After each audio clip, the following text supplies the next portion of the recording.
157.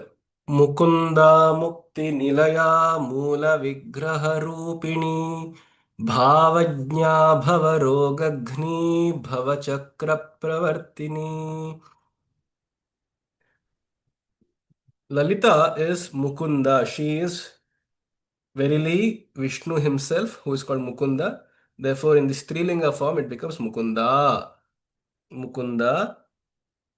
Mukti Nilaya, she is the abode of all freedom that we are seeking, be it from family, be it from tension, from stress, from uh, instability, from poverty. All freedoms are essentially the soul seeking for expansion, growth, and excuse me, and the ultimate sense of being in complete solitude, Kaivalya.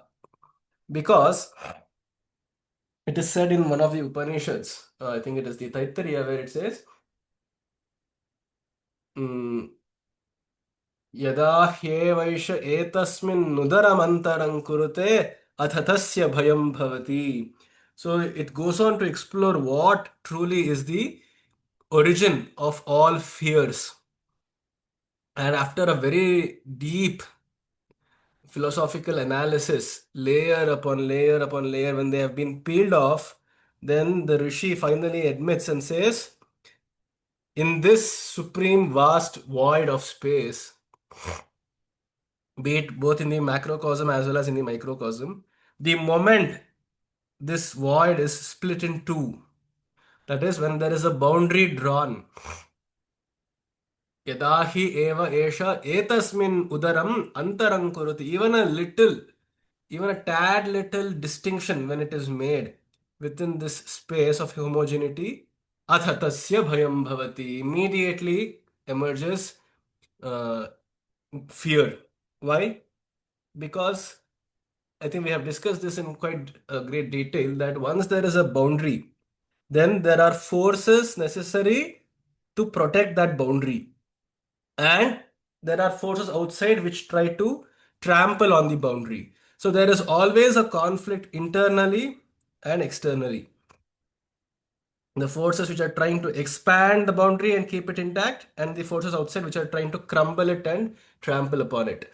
So immediately then there is bhayam. Bhayam means uh, the fear of uncertainty, of insecurity, the feeling of what will happen next, right? So that verily is fear, because then the homogeneity is now lost. There is heterogeneity in the mixture. So, for example, a very nice example illustrated again once again by the Sringeri Swami is, take a paper, take a paper, a white sheet, an A4 sheet, take a pencil and draw circles. Draw circles. So first there was homogeneity, there was nothing on the paper. Then with a simple marking of a line, let's say the pencil is just very thin, it has a very thin lead. You just drew or even creased the paper in a circle, into a shape of a circle. Now immediately there is a figure on on the page, right? So the moment the line was drawn, itself demarcated and brought into existence two parts in the paper. One is called the inside of the circle, and secondly the outside of the circle. And now the circle, there is always a fear of in the circle that there may be other circles drawn. One, secondly, the line itself may erase off. So the identity of the entity will be lost. Do you see that? So as long as there is an identity, there will be fear. That is the supreme truth revealed to us by the Upanishads. And this is not just uh, some kind of a postulate, but it is left up to us to actually realize this. Take this as a hypothesis and actually realize it within ourselves, if that is the case. That is one way. One other very simplistic way of understanding is that, see, for example, if I'm at my home alone, uh, will I be frightened or not? Most people say I will be because I'm alone at home. It is not so. The actual cause of fear is not because I am alone, but because there may be a robbery or a murderer coming into my house. So the fear is not because I am alone, but because there is another entity who will cause harm to me. Do you see that? If in the entire world, hypothetically, there was no murderer, no wild animal, no terrorist, or in such a case, would I be not happy being at my own home? I would be, right? So there is no sense of fear or insecurity as long as there is only one entity. When immediately there are two begins, all dualities create fear. And so if we need to wipe out completely fear, we will have to therefore wipe out all dualities from our life. And that is alone the true abode of freedom, of mukti. Because as long as there is the other entity, so for example, in the wild forest, there is a deer which is eating grass happily. But it knows that within a radius of 10 kilometers, there is a living lion. So, though it will keep eating the grass, there is always at the back of its mind the fear of the predator. And so, its eating of grass even will not be complete, will not even be fully enjoyable. It will not be as enjoyable as in a scenario where there is absolutely no lion and this deer has absolutely no idea that there can even be a thing called a predator. So that state, the latter state is called as mukti. And she, Lalita, is the mukti nilaya. She is the haven, the safe haven where such freedom is granted. And that is why we also feel most secure in our mother's laps, in our mother's arms, correct?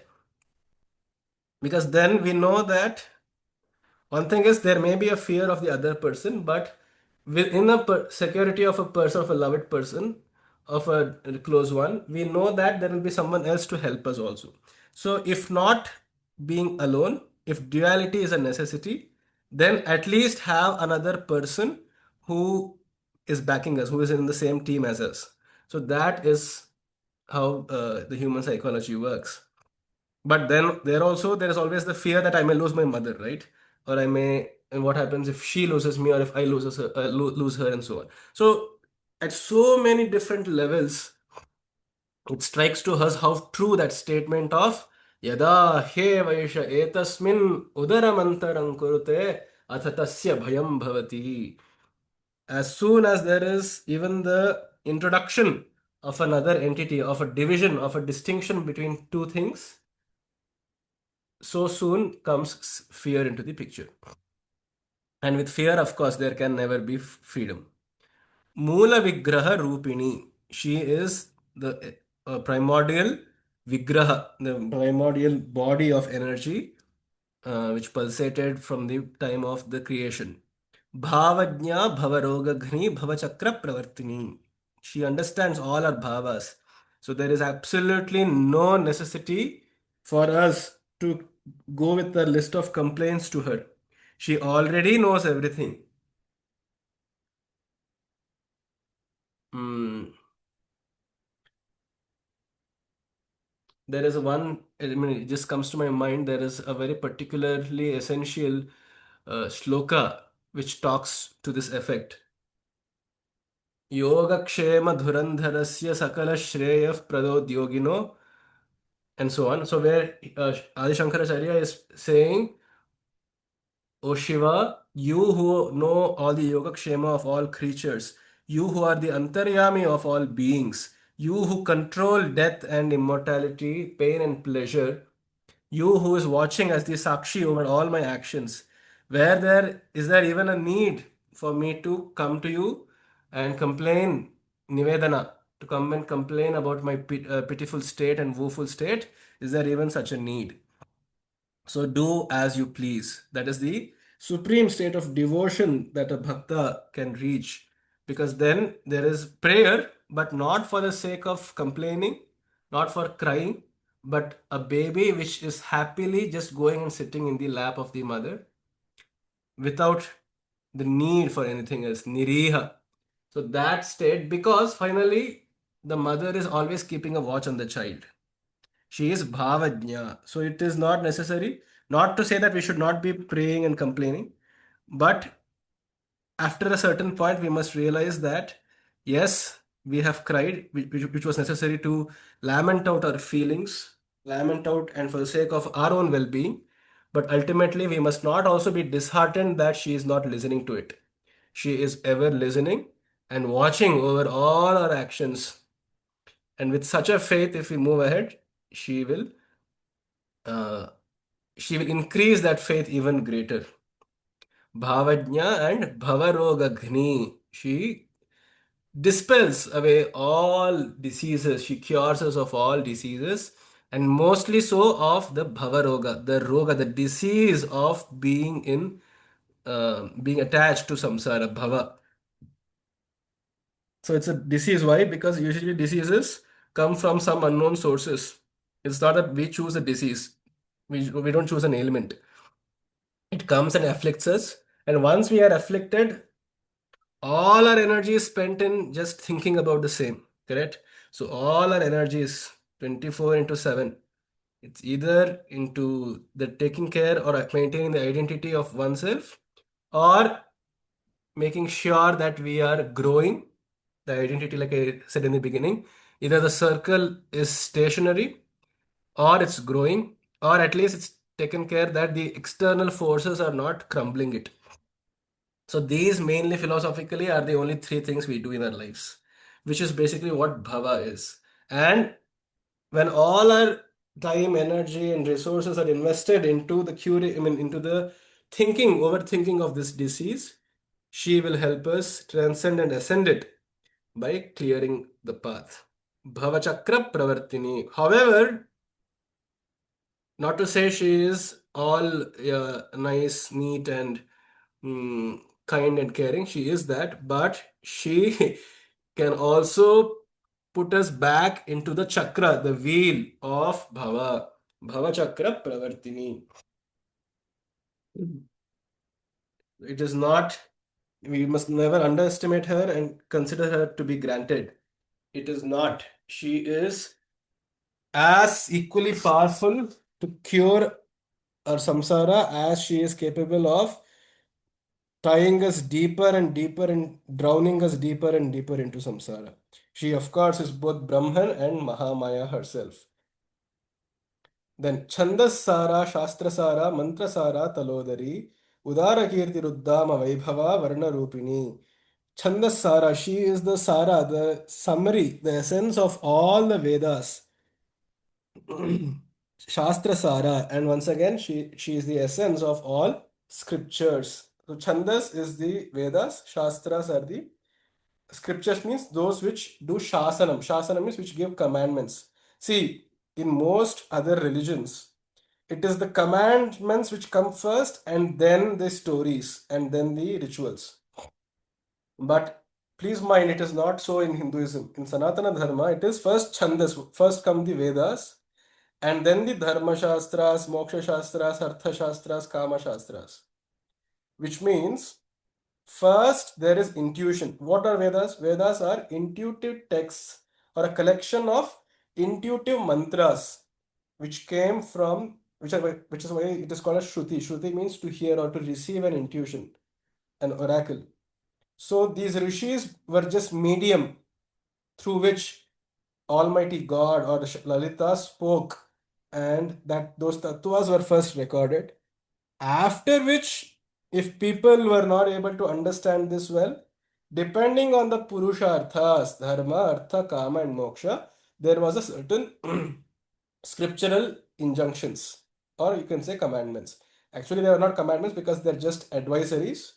They are unlike the other religions. They are not, coercing or putting a gun to our head and saying, if you don't do this, you will die. It's not so. These are suggestions, and they have understood well that the law is for the man, and man is not for the law. So they understood that, and that is why Shastras take secondary precedence, whereas the Vedas, the set of intuitions of metaphysics, of poetry, takes first precedence. Then mantra sara, even after people are performing the Shastras, if they are living by Shastras, they will still go through the turmoils of life. So in which case they will resort to the mantras, the tantras, wherein some help, some methods are provided for uh, seeking comfort back into our lives. Mantrasara. Talodari, her udara is tala is like a plain surface, is very slim and thin. Udara Kirti Ruddama Vaibhava Varna Rupini. She is the Rupa of all the Varnas. A, I, U, U, till La, Ksha, etc. All the 50 Panchashat Pitha Rupini, Varga Rupini, Varna Rupini. And then, interestingly so, if I mean, the Samskrita language has such a beauty that with these 50 and some extended swaras, you can actually pronounce every single phoneme or mnemonic of any language. So just as we have this notation called as IAST, right? Where certain words of even English are written in a different script which helps pronounce properly. The power of Samskrita and Samskrita Varnamala is that it has encompassed every sort of a sound which can be made by the human throat. And therefore, any language in the world can be captured in its sounds through the Samskrita Varnamala. And that, of course, is Lalita. Udara Kirtihi, her Kirti, her popularity is Udara here means extended. It is wide. It's widespread. Udara Kirtihi. Uddama Vaibhava. Her Vaibhava, her glories, her grandiosity is Uddama. It's supreme. It's superlative. And it is known to in the entire world. Udara Kirtihi.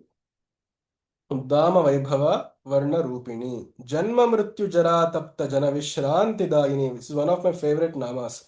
Janma Mrityu Jara Tapta Jana Vishranti Dayini. She gives the ultimate solace, consolation, rest, and respite to the Janas who are tapta, who are boiled, they are roasted and grilled by the dukhas of Janma, Mrityu, and Jara. That is birth, death, and decay. So as soon as you are born, we all start decaying, correct? We just keep saying we are 1 year old, 2 year old. Even the word old itself represents we are continuously in a process of decay. A 1 year old baby will not have as much innate potential energy as the 1 month old baby. And more so, they will not have as much subtle energy as a 1 year old baby, and so on. So the energy which is present in the virya, in the semen and in the egg, the shona, these two are said to be very powerful because I mean, they are just unicellular, uh, you know, creatures, not creatures, I should say rather cells, but the energy, the potent energy they hold is very vast. And that will start decaying over the years, though the body will keep growing for the first, let's say, 50 years, it will keep growing. But the innate energy, the power to go back in time and be youthful will keep eroding slowly, slowly. And that is very Jara. And Janma and Mrityu. Janma is birth. So it could be literally birth. It can, like I have already said, Janma or Ja also means change. All sort of a change is accompanied by simultaneous birth and death. When I cut my hair, I am simultaneously destroying the hair as well as creating a wig, right? Because I'm contributing my hair to a wig, to someone, some other wig, or maybe if it is going down the drain, I'm contributing to the birth of some other decomposing organisms, microcellular organisms, and so on. So there is birth and death which go hand in hand, and in between these two there is jara. So of people who are truly tapta, who recognize that they are suffering this unescapable rut of Janma, Jara, and Mrityu. For them, she finally bestows them with Vishranti, with a well deserved, well needed, well earned Vishranti of rest, of complete retreat. Sarva Upanishad Udgushta Shanti Atita Kalatmika. Sarva Upanishad Udgushta. She is proclaimed and symphonied by the Sarva Upanishads, by all Upanishads. Though the Upanishads in themselves may seem to speak different languages, I mean, all of them are in Sanskrit. Metaphorically, they are speaking different languages and with different jargon. But ultimately, as the Bhashyakaras have shown, the essence of all the Upanishad is one thing alone, which is Brahman, and that is Lalita. Sarva Upanishad Udghushta and Shanti Atita Kalatmika. Her Shanti, her the Shanti means her peace, her tranquility is uh, Atita. She has transcended the need even for peace. She has transcended peace itself, and now she revels in Kalatmika. She revels in a state which is much beyond and above even the tranquilest, if that is even a word, most tranquil states of being. So while we're discussing the Pancha Koshas, so there are different sheets like an onion peel. We have different layers to our personality. One is the outer physical layer, which is called as the Annamaya. And further in, which is controlling and animating the body, is called as the Pranamaya, the energy. Right? So during a fast, during Ekadashis, or when we are sleepless and restless, we feel energy drained. Correct? And so we will not even, in an extreme case of hyper stress and exhaustion, we won't even be in fatigue. We won't be even able to lift our legs and so on and perform usual actions. That is because the prana in that situation is less. So the pranamaya is the second sheath, so to speak, which a component I would say, which is controlling the body. Third is that which accepts and interacts with the world outside uh, through sensory and motor organs. So, which is called the manas, manomaya kosha, which is what we feel as ourselves, as the mind, as Sudarshan, as Mrs. Kantimati, as Mrs. Pavitra. All of us are, I mean, our identities are latched in that particular sheath called the manomaya. And then, even further beyond it, they say there is a sheath which is actually controlling even the mind and causing it to function and putting it back to sleep during our sleeps, which is controlling the very movement of thoughts and inputs into the brain. That is called as the Vijnanamaya, this supreme experience sheath. And even beyond that is a state of numbness, of void, of absolute no experience, which is called as the Ananda Maya Kosha. And why it is called Ananda there is because a person, the manas, when, or the soul rather, when it has touched this Anandamaya and it comes back into the daily state of affairs, uh, as in uh, coming down from a samadhi, there is a positive experience of happiness. So that is why it is called as Anandamaya. Though in the state itself there is no positive experience, later on there is a reported experience. So that is why it's called the Anandamaya Kosha. And behind even the Anandamaya, the Upanishads stop saying anything. Because beyond this, there is absolutely no possibility of description where language and manas cannot reach. Yet manovacham agochara. And that place is called as Shanti. And again, once again, it's only an effect. It's a reported effect. It is not an effect which is experienced while in it subjectively. Shanti Atita Kalatmika, and she is miles beyond even such an experience of samadhi. That's why the name Shanti Atita Kalatmika. And one other thing is, even if we were not to go so deep into philosophy and spirituality, even in our own daily lives, we have experienced that the bare minimum to function well in this world is actually peace. Be it peace of mind, peace of in the body, which is called as health, peace in the emotions, which is called as love or compassion, and peace in the energies, the pranas, which is what we call as balance.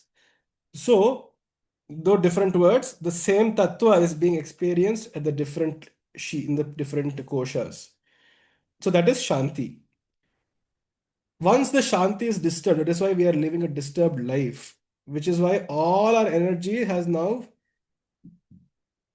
gone into the seeking of shanti. We do retreats, we do, we listen to Lalita Sahasranama. For example, I'm, trying to understand it better myself too, and so on. So we are trying so many ways in our life to uh, attain to this peace. Some ways here and there, we are trying. So this Shanti is actually, which should have been the first ingredient to function in the world, has now been placed as the supreme goal itself. Yeah, so we have turned all of spirituality to think, yeah, attainment of Shanti is the highest goal. It is actually not so. Like I'd say, and many yogis themselves have said that samadhi is only the beginning of the spiritual journey. So, which means it's like opening the door to the palace. As soon as you have opened the door to the palace, it is not that you've already seen and experienced the palace. The palace is, again, it stretches 2 more kilometers inside, interior. So, if a person becomes happy that, yeah, I've now opened the door to the palace, then he will stay at the door itself, which is a great loss of opportunity for him or her. That is what here Shantyatita Kalatmika means. So she actually is beyond the door of peace. So one must not get stuck at even peace. One must enter deeper and deeper into levels of peace. Uh, and only then would we find Lalita. But yes, till, I mean, that is all too high level. But first in our lives, we must always try to bring some sense of peace in our own lives, be it through material arrangement outside, by manipulating the circumstances outside. And I don't mean by manipulating any corrupt sense, but manipulating means like trying to participate in the world outside and giving our efforts to bring a conducive ambience. Secondly, it is to bring a conducive ambience within ourselves by aligning the panchakoshas properly. That is why the entire process of yama, niyama, pranayama, and asana, these four limbs of the yoga, and recently we had the International Yoga Day too. So these four limbs of the yoga is basically to take us to that door of peace. And a person who has himself or herself mastered these four, where yama niyama represent controlling the body and the societal setting, and pranayama and asana mean controlling the pranas and the physical annamaya kosha. With this much effort, one who has mastered this will can put their hands on their heart and claim uh, truly that yes, now I am at peace. It's good that we can stop there, but she is actually further interior than peace. And that is why all the yogis, most yogis who took up sannyasas, or yes, yoginis also who took up sannyasa, was because that was the first step, a necessary step for their sadhana. So taking the sannyasa was not the entire goal of their sadhana. That is when their sadhana actually began. That was the first step. वेदांत विज्ञान सुनिश्चितार्था संन्यास योगाद यतयः शुद्ध सत्वाः ते ब्रह्मलोके तु परान्तकाले परामृतात् परिमुच्यन्ति सर्वे. So it says, after Vedanta Vijnana, just as we are engaging in a conversation like this, Sunischitartha, after getting the conviction, then Sannyasa Yoga, then they begin their journey first through Sannyasa. Just imagine, their journey itself begins only with Sannyasa. Sannyasa Yoga, and then Yatayaha Shuddha, then they become yatis, they control their organs and their minds. Shuddha Sattvaha, and then they control their mind to make it into a clear, lucid lake which can reflect the Lalita within. And then Brahmaloke, Parantakali, and so on. So then they go to higher and higher levels of Brahmaloka and then Parantakala and others. So the main purport of this is that first we must seek peace, do our efforts to be in peace, that is essential.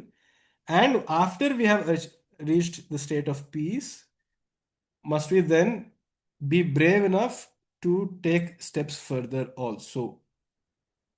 Prasanna chetaso hi ashu buddhif paryavatisthate. So says the Bhagavad Gita, that all people can function at their best only when their chittas are prasanna, when they are at peace, when they are happy. Prasanna chetasaha ashu.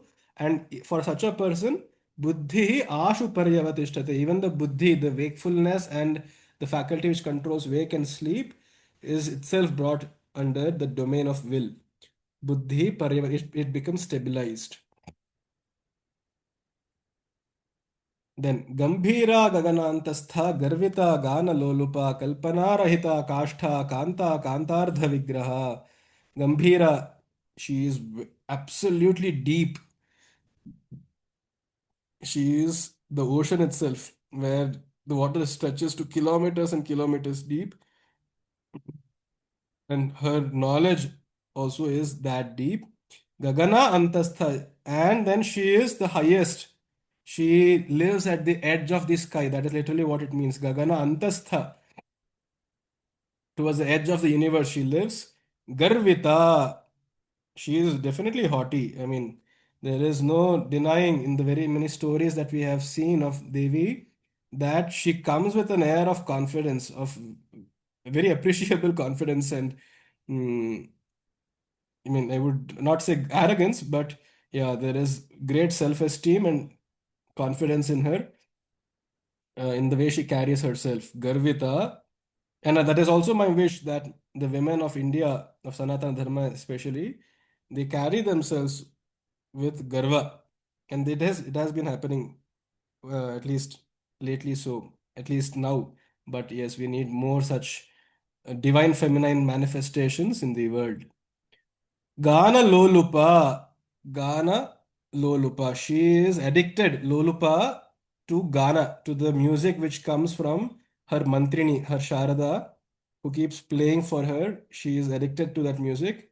Kalpana Rahita. She cannot be imagined at all.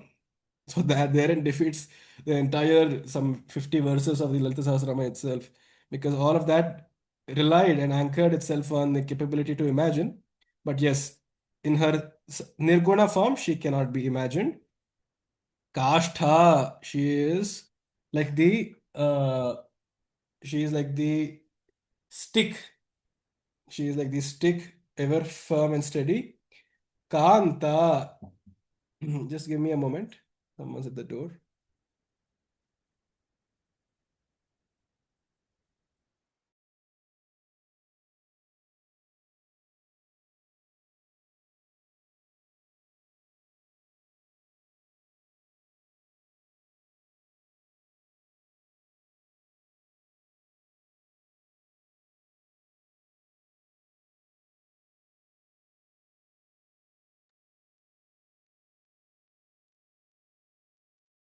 Many apologies for that.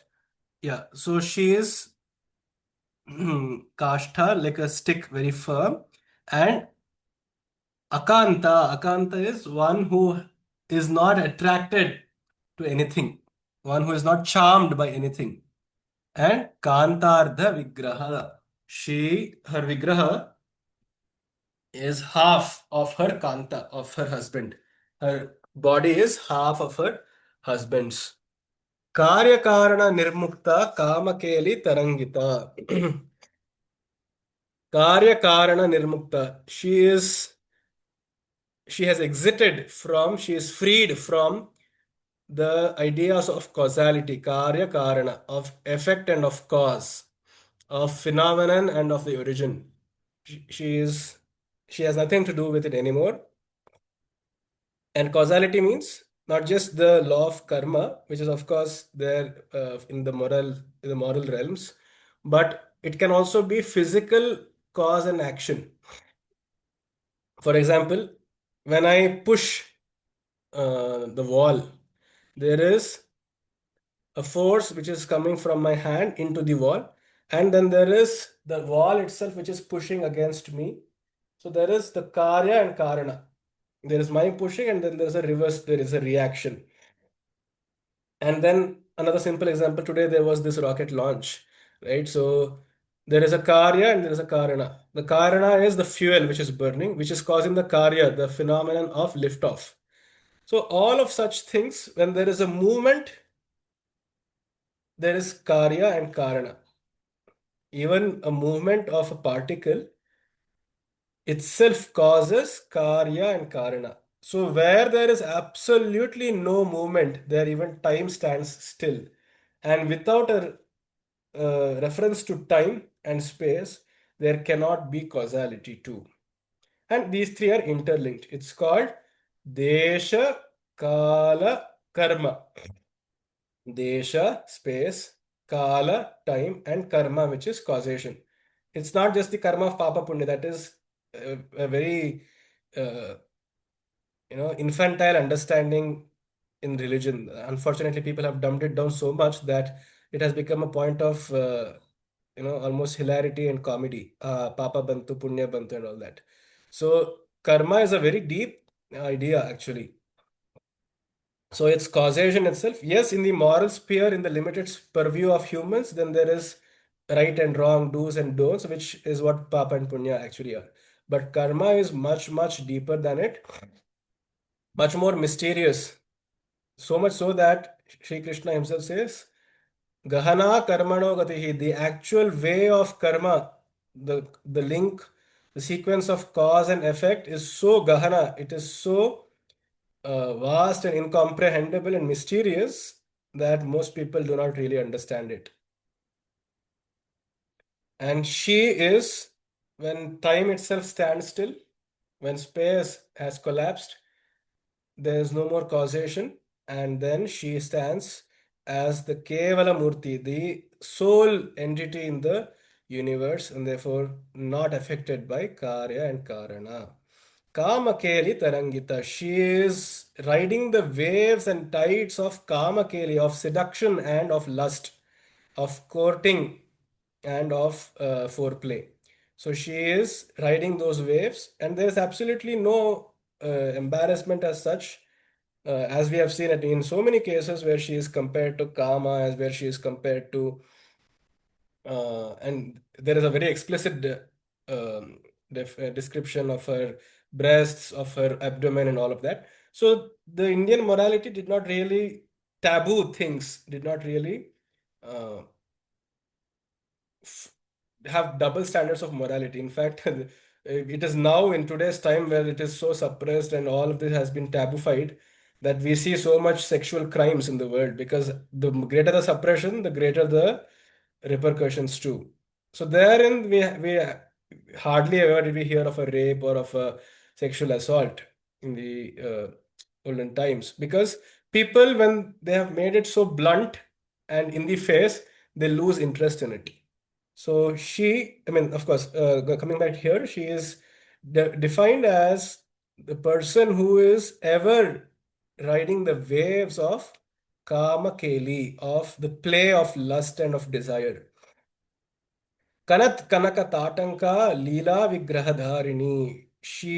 Her tatankas, her earrings are kanat. They are shining with a golden light. Kanat kanaka tatanka.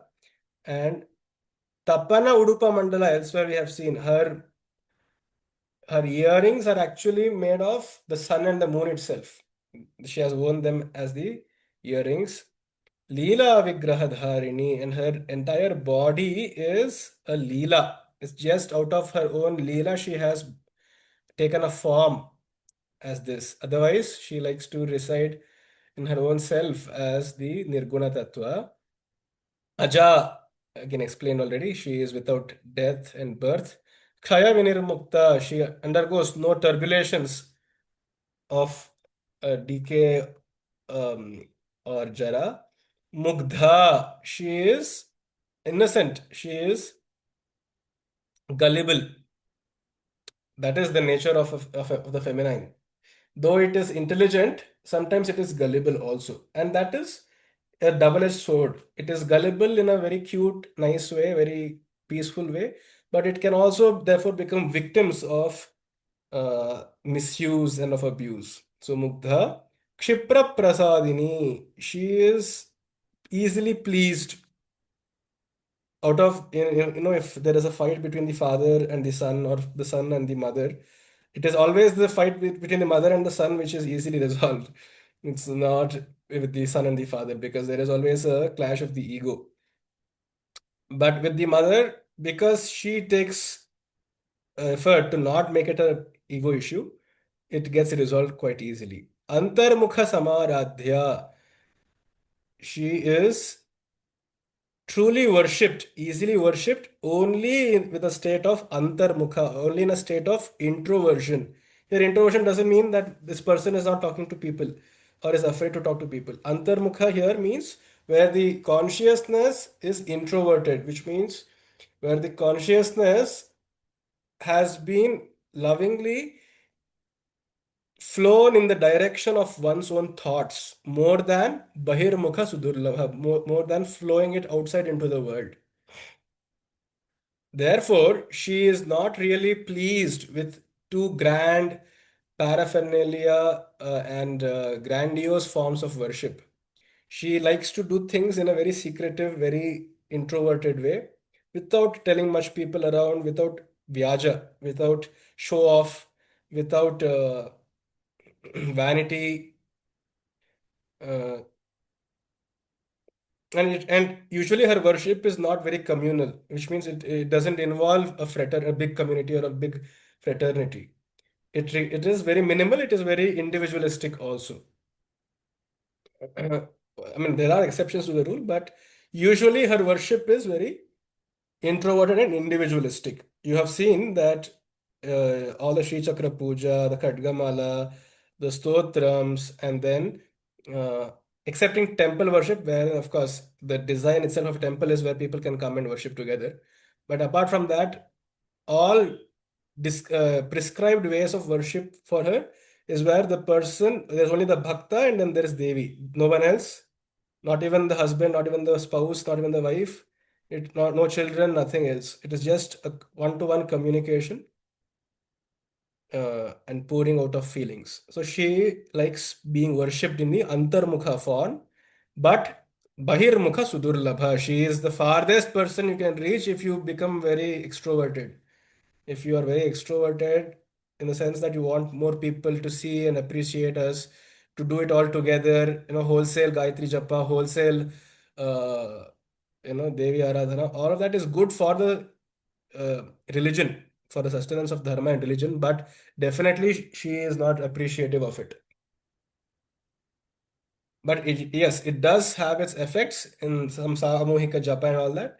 Like I said, for dharma prachara, to get her own blessings, one-to-one communication is necessary.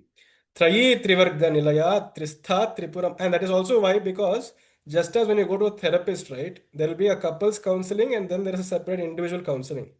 Because only in an individual counseling, there is possibility of completely showing ourselves up and keeping our hearts open for her to examine. In a couples therapy, in most cases, it becomes hijacked by the conversation and by putting on a personality and a fake mask. She absolutely abhors such ideas of duality and duplicity. She likes genuinity, authenticity, and for which being antarmukha, becomes a social requirement. Trayi Trivarga Nilaya Tristha Tripura Malini. Trayi means the Vedas because there are three formats of the mantras. One is called Rik or the Richaha, which means they are poems. Saman means they are the songs. And then there is Yajus, which are the passages. So prose, poetry, and lyrics. Prose, poetry, lyrics. Rik, Yajus, and Sama. That's why all the Vedas uh, were originally called as the Trayi.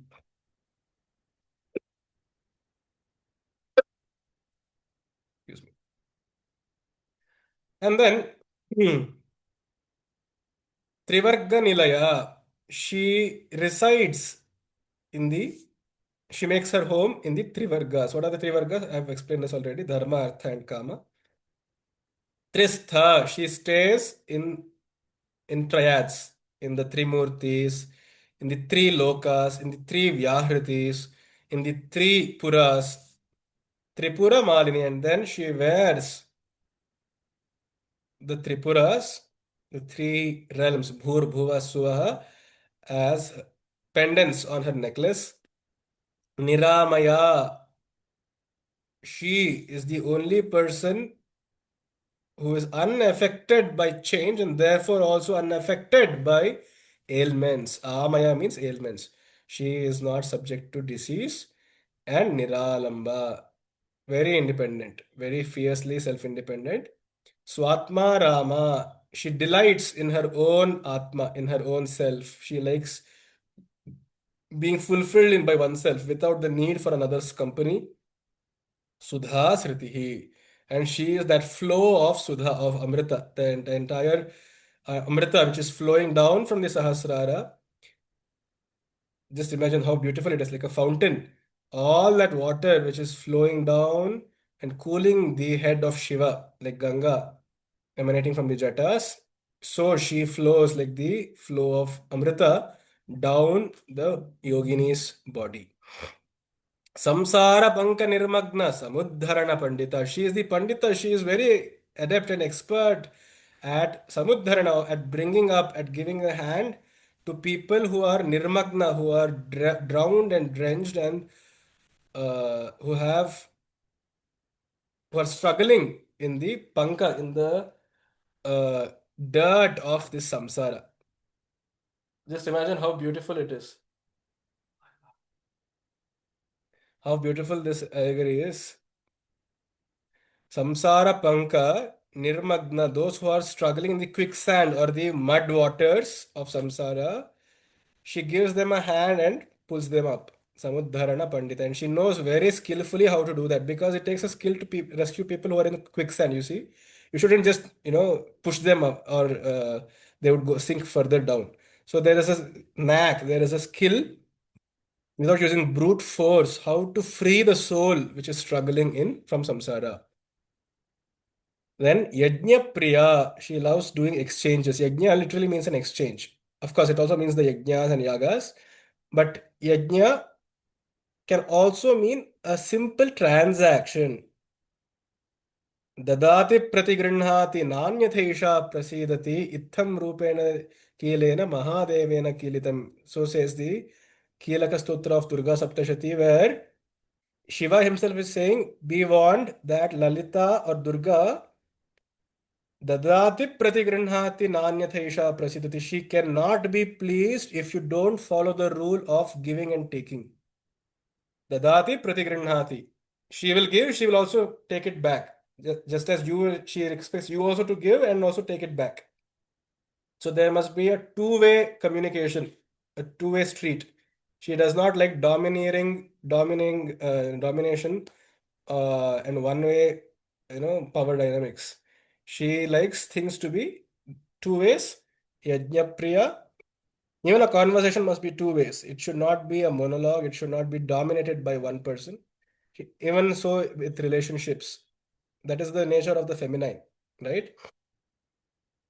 Whereas the masculine has another way of coping. It will say, no, I'll not even expect, and don't even expect anything of me. So I will go and retire into the Himalayas so that you don't have to interact with me. I don't have to interact with you. But the other way of coping is by being in the world, but ensuring there is a two-way transaction which happens. So that is yajna. That is why there is a transaction even between the gods and the martyas, the mortals and the immortal beings, through the actual physical yaga, where you're offering something into the yaga, which is believed and which gets conveyed to the Indra and the other devatas, who will send their blessings to the Yajamana through the Yajna Havish and the Naivedya. That's why it is called the prasada, because it is the pleasing, it's the happiness which is coming from the gods for the naivedya that we have offered with our complaints and desires and requests. When we have pleased the gods, they will try to please us with vara. That is the transaction, which is why that came to be known as the first yajna. And yajna kartri, she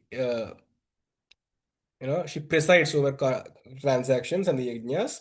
Yajamana Swarupini. She is the form of the Yajamana. Dharmadhara Dhanadhyaksha Dhanadhanya Vivardhini Viprapriya Viprarupa Vishwabhramanakarini. She is the foundation of all dharma, of all morality comes from her only. Morality is not invented in the air.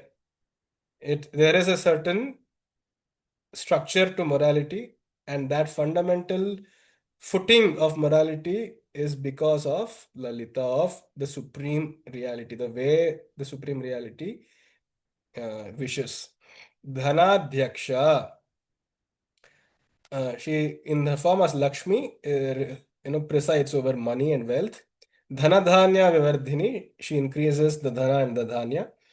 Viprapriya Viprarupa, she is the form of both the Vipra. Vipra means uh, one who has learnt the Vedas completely is called a Vipra. So it's not just by birth, but by scholarly achievements, Vipra. So as Sharada, she likes, see, a teacher, what does a teacher like? A teacher naturally has a few disciples and students in the class who are interactive, who are more uh, skilled and well versed in the subject, who can ask good questions and so on, right? Naturally, so it is not that she is being biased towards them. So similarly, Sharada, because she is the Adhipati of Vidya, she naturally gravitates towards people who also value Vidya and therefore are willing to put in the efforts for Vidya and who have significantly achieved something. Just as Lakshmi will gravitate not towards scholars, but she will gravitate towards people who value what she represents. She represents tattva of wealth, prosperity, abundance. So with people who have that, she'll go there. Just as they say, the rich keep getting richer. Why is that so? Because money makes more money. Once you have reached and hit the mark of 1 crore, it's easy now that the money itself will start working for you. It will keep growing by compounding. So that similarly is the case with dhanya also, of with any property, any real estate or gold or whatever. It works for you because now you have valued and struggled to give it respect. Similarly, Viprapriya, she loves the scholarly and she is the form of the scholarly. Vishwa Brahmana Karini. She makes the entire world spin on its head. She causes chaos, disorder, and entropy from time to time, causing all these wars, pralayas. What is happening in the world, nobody knows. Vishwa Brahman, all these tariffs. First, there was trade tariffs, and now there was a trade war, and then now there is a actual physical war, military war, and immediately there was COVID, and then there was everybody was locked in their homes. What is happening? There is no logic. So it is Brahmana. It is roaming. It is causing an illogical flow of randomity or randomicity in the universe. Vishwagrasa, she consumes the entire world during the time of Pralaya. Absolutely ruthlessly. She will not even care. These are my own children. She'll just gobble them all up. And of course, she'll also create them back. She is at complete disposal of the universe. Vidrumabha, just as she was compared to Japa Pushpa, the hibiscus, Mandara, and all that. Vidruma is also a certain red ruby kind of a jewel. Vidrumabha, she is that. Vaishnavi, she is the residing power within Vishnu. And she is Vishnu herself, Vishnu Rupini. Ayonir Yoni Nilaya. She is without a cause, Ayonihi. She is not born from any womb. And more so, like I've already said, it's interestingly, um, I would say a coincidence or whether it is her own design that in many of her avatars, she is never born from of a mother. Most avatars are born from a mother's womb, but the male avatars, I mean. But the female avatars, when she takes on form, somehow either she doesn't like it or it happens that she's either born from fire, she's born in the earth like Sita, or she's born from water like Jalandhari or Matsya Kanya, or she's born somehow she just drops from the sky, or she gets created in the sand, she's found in the vana in the forest. So somehow she is Ayonihi. But as the creative power, she resides in the yoni, in the womb, in the amniotic sac, yoni nilaya, kutastha. Not just that, she is at the same time present even in the Ajna Chakra, which is called the Kuta, uh, looking and watching all the happenings of the world. Kula Rupini, she is the Kundalini. Veera Goshti Priya, and there were this class of band of philosopher women called as the Vagvadinis, like Gargi, Maitreyi, and Sulabha, then Katyayani, and Loba Mudra. No, what is the other name? Let me, Goshtha or someone. Goda, sorry, Goda, and so many other Rishikas, even at the time of the Vedas, who would go from court of the kings to the court, to other courts, asking for debates. They were fiercely independent. They didn't get married. Not that getting married will not cause you to be independent. I'm just saying, incidentally, they didn't get married, but they went freely from one place to another, and they engaged. Some of them did get married though, like Katyayani and Lopamudra later on. So they went to these goshtis and they showed their virya, they showed their prowess and intellectual brilliance. So they were not any suppressed as they were at least in the last 1,000 years. So Veera Goshti Priya, she loves going and attending such conferences uh, and actually challenging them. In fact, when Adi Shankaracharya himself goes to Sarvajna Pitha, it is told the throne there was empty in the Sarvajna Pitha in Kashmir. Even till date, there is at least the remnants of such a temple. Let me show a pic on the WhatsApp group later on. So that place, which is now unfortunately in POK, that Sarvajna Pitha had four doors, signifying all people from any direction of the world could come and enter it. However, there was a seat in the middle which nobody had ascended, which was called the Sarvajna Pitha. And when people tried their luck and wanted to ascend, they were somehow stopped at the steps of that seat, of that throne itself, by an unknown force, they say, which would ask, or through intuition, it would ask some question, which is believed to be Sharda herself. And she would relentlessly question and mock the expertise or the so-called expertise of these scholars, and they would be humbled. And so was the case with Shankaracharya too. When he went, he was uh, he was cascaded with volleys and volleys of questions, and then he had to satisfy them all very satisfactorily, and only then was he even allowed to step onto the throne and ascend the Sarvajna Pitha. So that is also an example of how the intellectual brilliance has uh, been a very hallmark of the divine feminine.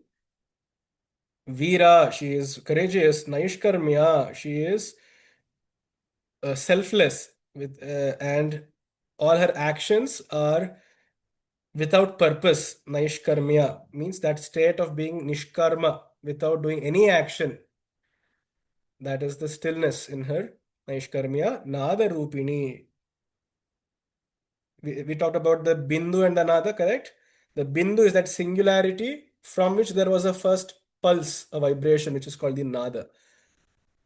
The bindu itself represents Shiva, whereas the nada, the first pulse in that disturbance in that singularity, or that sporting, that dancing of that singularity, is called as the nada. That she is Vijnana Kalana. She resides in the sphere of Vijnanamaya Kosha, of special experiences. Kalya, she is. I'm actually not sure of the meaning of Kalya because it's a very rare word. I am guessing the meaning of Kalya is one who is rich in art, but let me get back to you about this. Vidagdha, Vidagdha, she is, uh, it literally means one who is burnt up. Vidagdha means burnt up, but what it signifies is that like a kashtha, like a wood piece, which when burnt turns into charcoal, correct? Now, once it is a charcoal or those ashes of charcoal, it cannot be further burnt. In fact, you should remove it, otherwise, it will consume up the heat and not allow the furnace to burn better. Because there is absolutely no change which will occur in that burnt, charred piece of wood or a charcoal. So, she is like that, unchangeable and cannot be further reduced to any state. She is irreducible form of matter, which is called Vidagdha, Baindavasana, and finally she sits where? She sits on a throne, you remember, of four legs who were the Brahma, Vishnu, Ishvara, Rudra, and then she slept on a chair. I mean, the chair will have a seat, right? That seat is Sadashiva, and she sits on him. Pancha Pretasanasina, Pancha Brahma Swarupini. And that Shiva, if you remember, represented what? The Bindu, the singularity, the dot. Even in the Sri Chakra, he represents that dot. And on that dot, she sits. Shiva and Shakti have become Aikya. Bindu, Nada, Kalatita. They have become, mm, they have conjoined at singularity by Indavasana. Tattvadhika, she has gone to great depths and excellence in Tattva, in philosophy. Tattvamayi, again, lot of philosophy. Tattvam Artha Swarupini. I think we have talked about this. She is Tattva, she is philosophy. Artha is money and wealth. Artha Swarupini. Samagana Priya. She is the patron of the Samaveda, because Samaveda is the lyrical Veda, and lyrical, and just as we saw, she's Gana Priya. She loves listening to her Mantrini play the flute and the lute, and she loves hearing the Samagana. One of you should hear it actually. Search it on YouTube and you can find a very, it's so melodious to hear Samagana. Saumya, she is very pleasant, very pleasing, very sociable. Sadashiva Kutumbini, and she is the wife. Kutumbini means a householder, uh, which is why we say Grihini, right? Kutumbini, Grihini, because the wife, the spouse, is what makes the home. So if the wife, the mother, if the you know Grihini is not there in the house, that house itself becomes somehow barren, you know, void, missing the charm of it. She imbues it with energy, and she is, in a similar manner, the wife, the householder of the spouse of Sadashiva. Savyapasavya Margastha Sarvapad She destroys all obstacles in the path. So we need not worry at all. All obstacles and hurdles will be taken care. She will make us climb and uh, trek through all of those, hike through all of those thorn-laden path. Savyapasavya Margastha. She is present, mind you, in both the Kaula Marga, the left-handed, and the Apasavya. Sorry, the Savya, the Dakshina Marga, as well as the Apasavya, the Vama Marga. Do not ever make the mistake of considering some Tantra or Tantric forms of worship to be any less effective. Swastha, she sits in her own self. Swabhava Madhura, and her character, her disposition is, demeanor is very Madhura, very pleasant, very sweet. Dhira, at the same time, she is very courageous. Dhira Samarchita. See, when she is herself courageous, she will like people around her also to be courageous. Is it not? It's quite logical. If I am the king, I will. I mean, if I am a business 0.1% HNI, high net worth individual, then I will also try to interact and make friends with those who are of a similar status as mine. Of course, there can be no one who can match the status of Lalita, but she likes to be around Dhiras. चैतन्यार्घ्य समाराध्य चैतन्य कुसुम प्रिया सदोदिता सदा तुष्टा तरुणादित्य पाटला. She is worshipped Samaradhya by Arghya Chaitanya of unwavering, undisturbed, holy Chaitanya. Chaitanya means awareness, consciousness, unceasing, supreme focus. If it is there, then she is Samaradhya. She is easily pleased. And now, so far, we have seen all the different kinds of pushpa she likes. This pushpa, japa pushpa, mandara pushpa, mallika pushpa, and all that. But finally, the greatest kusuma that we can offer her, the flower, is of Chaitanya itself, is of her complete attention to her. Sadodita, sadatushta, taruna, aditya patala. Aditya Patala, just as the young sun is rising in the east, Taruna Aditya, just as he is a kind of adolescent in his time of the day, very orange, very charming, very cool. Her entire body has such a complexion, and she's just rising. Sada Udita, she is just rising, and also Sada Tushta, she is always pleased. दक्षिणा दक्षिणाराध्या दरस्मेर मुखाम्बुजा कौलिनी केवल अनर्घ्य कैवल्य पददायिनी. So beautiful. Even the rhythm of these shlokas itself is so commendable. Dakshina Dakshina Radhya. She is again worshipped by the Dakshina Marga and the Adakshina. Adakshina means the Vama Marga. Darasmera Mukhambuja. Her Ambuja, Mukha Ambuja, her face is Darasmera, a slightly parted smile on her face. She is not too happy with us, nor is she too sad with us too. So she has a gentle, all-knowing, all-compassionate smile. She's just looking, just as a parent keeps smiling at all the mischief that the um, child thinks it is doing without the knowledge of the parent. She has a very gentle smile on looking at her mischiefs and at her exploits. Kaulini Kevala, she can, she is truly the only Kaulini, the only uh, Kundalini Shakti which is enlivening us, Anarghya Kaivalya Padadayini. And there she gives us, what does she grant? What does she grant? She gives us the Padavi, the status of being Anarghya Kaivalya, of unwavering, unceasing Kaivalya, of solitude, complete solitude. And that is also why sometimes people find it very hard to worship Kali and Krishna. No, their Ashtotras you should see. Kalis and Krishnas, they are very long and very, somehow it's frightening. The worship of Krishna, again, as long as he is being tamed by Radha, by Rukmini, and all of the other powers there, the worship is good. But Krishna in himself, if a person were to take to his worship, it's as dangerous and as strong and powerful as worshipping Kali, it is said. Because once again, they both share the same tattva and the Bijaksharas. She's called Mukunda, right? Remember? So, why is it so? Because Krishna and Kali, they operate the same tattva. What do they operate from? They say, oh, you have come to me? Very good. So, now that you have come to me, I'm going to test you.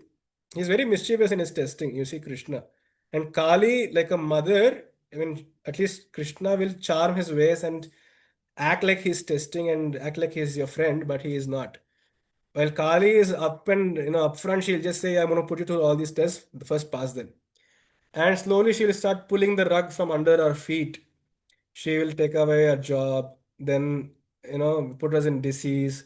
She will take away our all the toxic friends, all the toxic relatives will first be removed, and then she'll remove slowly, slowly even people who we feel close and attached to, and then she'll remove all layer by layer all sense of control over our own lives, and finally she will bring us to the brim where she says, "Now you tell me what you will do because this is what you truly are. Everything else I only gave you. Now that you are in your utter bare naked state of having nothing in your life, tell me what you will do." And that is how even Sri Ramakrishna was tested. At the same time, if one does pass that test, then she turns him into the greatest saint ever, which is why Sri Ramakrishna, of course, is so popular. Not just about popularity. I mean, it is also the strength which is running, I mean, which is the entire strength behind that mission, which is being run entirely by Kali herself. So, that Kaivalya state, that complete aloneness, complete bare nakedness, just as Kali herself is also naked, right? Even Krishna himself, he pulled up the robes of the gopis. It is not just a mere fun story. People have dumbed it so down that it has become a point of laughter. But pulling off the robes is actually this tattva that all attachments, all veils of Maya are taken away. And now he's testing what will you do? What will you, Gopi, do? Right? So that is how both of them operate. And finally, what they will give after removing everything, they'll ask, "Now, what do you want?" If the answer is correct, I mean, it is not a made up answer that we learn from books, but at that state, after having gone through such agonies, if the soul does still want Krishna or Kali alone, then immediately they will grant him Kaivalya Padavi. स्तोत्र प्रिया स्तुतिमती श्रुति संस्तुत वैभव मनस्विनी मानवती महेशी मंगलाकृति. I'm sorry I'm taking a lot of time. I mean, I just want to complete till 175 today. So if you are getting late, please feel free to. Mm. Screen. Is it now visible? It's not visible.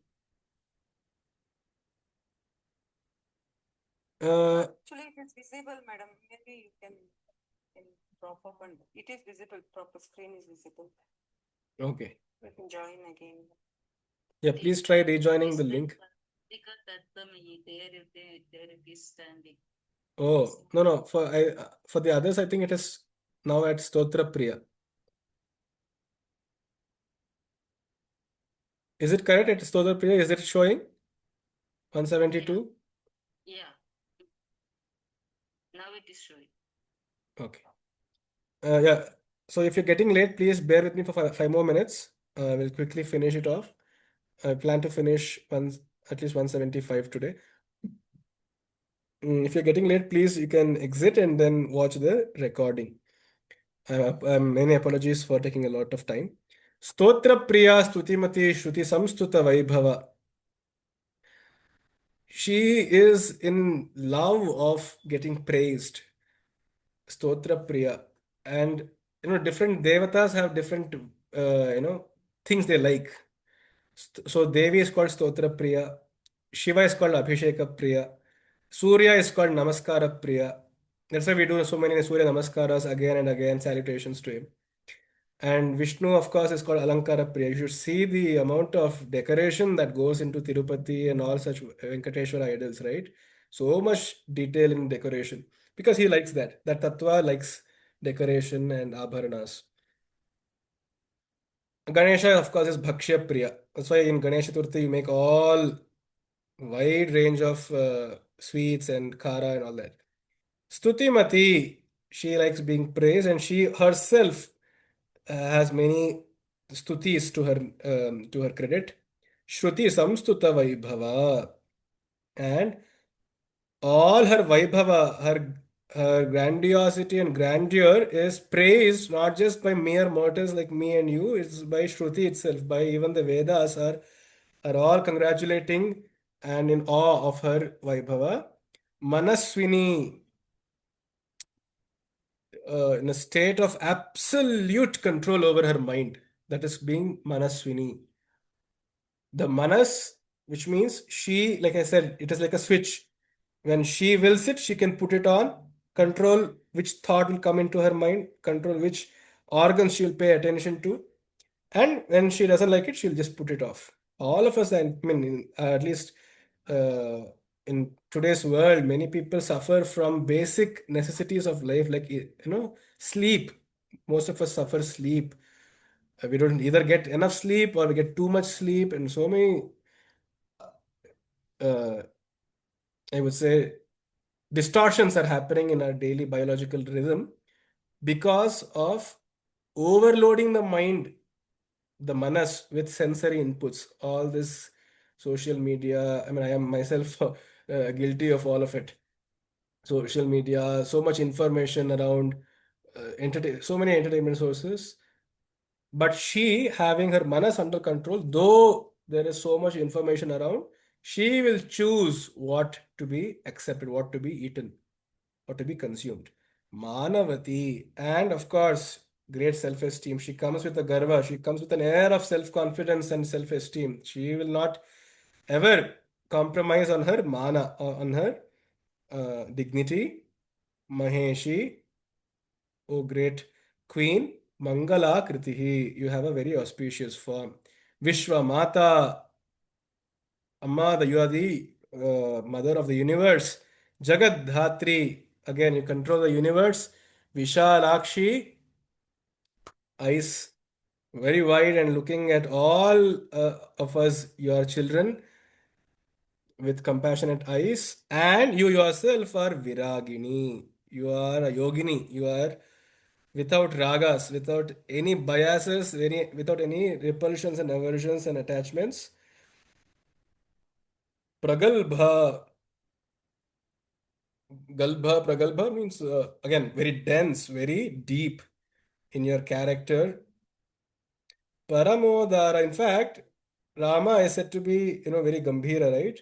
In fact, Sita herself, I mean, it is told that Sita herself also behaved very, not artificially, but by nature, she was very Gambhira herself. When in company of her Sakhis, yes, she was unbridled, but as a queen, as is necessary, she had a great, undescribable depth to her personality, Pragalbha. And that not just comes with a deep voice. It's not about the voice, it's about the depth in personality, the depth of vision, the depth of wisdom, which brings gravitas. Paramodara, absolutely compassionate. She just gives away things as they are. Paramodara, Paramoda, again, reveling in the supreme Manomayi. Just as she represents the Annamaya Kosha, she is also Manomaya. She represents the Manomaya Kosha, the body which is made of thoughts, emotions, feelings, memories, right and wrong, decisions, the past, present, and future thoughts. All of that is Manomaya. Okay, so we'll stop at 173. Tomorrow we'll try to do 10 more and it will be a wrap. After that, we'll do a Palastuti. Okay, any questions?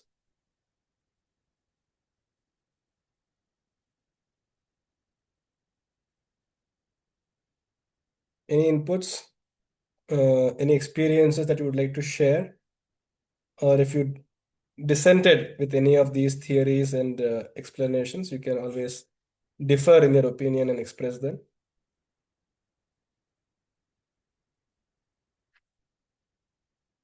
Lately, the classes have gotten quite uninteractive, I feel. I mean, is it because it's too overwhelming or if it is underwhelming and you're all bored? I don't know.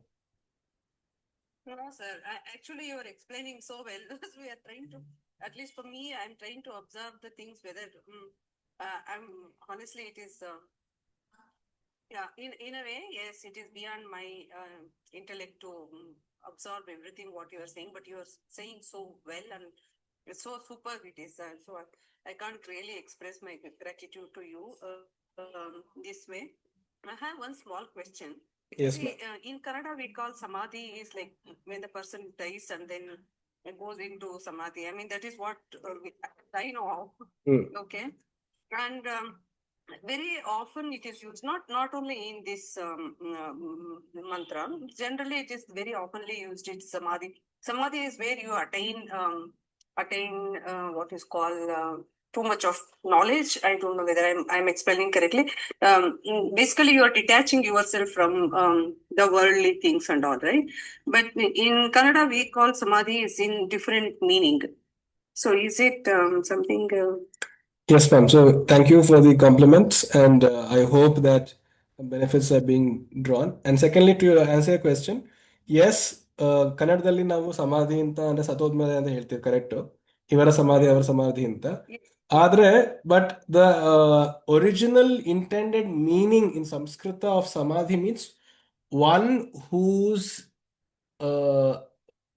so the word is split as samadhi. So it is samyak, well, adhi means which is placed, well established. So basically the idea is when the mind gets well established in what? In oneself, it is said to be in a state of samadhi. So what does well established mean?